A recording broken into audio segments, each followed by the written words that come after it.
સમાચારમાં હવે વાત સુરતની કરીશું કે જ્યાં ડિંડોલી પોલીસ પર દાદાગીરીનો આરોપ લાગ્યો।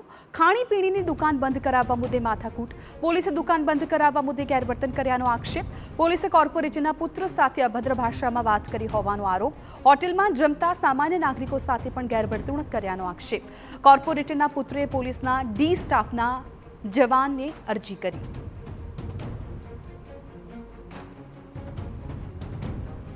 પીએસઆઈ સાહેબ આવેલા હતા અને પીએસઆઈ સાહેબે બી અપશબ્દ બોલ્યા અને રેસ્ટોરન્ટની અંદર લઈ ગયા અને લઈ ગયા પછી ગાળો આપી।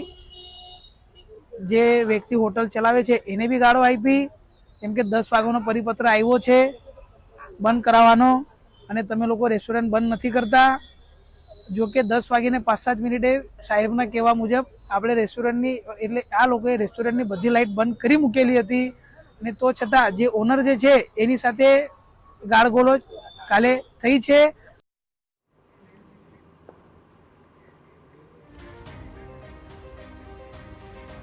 મહત્વનું છે કે સુરતમાં પોલીસ દ્વારા કોઈ પણ પ્રકારનો પરિપત્ર જાહેર કરવામાં આવ્યો નથી, તેમ છતાં પણ પોલીસે 10 વાગે આવીને તમામ દુકાનો બંધ કરાવવા પહોંચી જાય છે। આરોપ છે કે પોલીસ દુકાન બંધ કરાવવા દાદાગીરી કરે છે અને અભદ્ર ભાષામાં વાત કરે છે।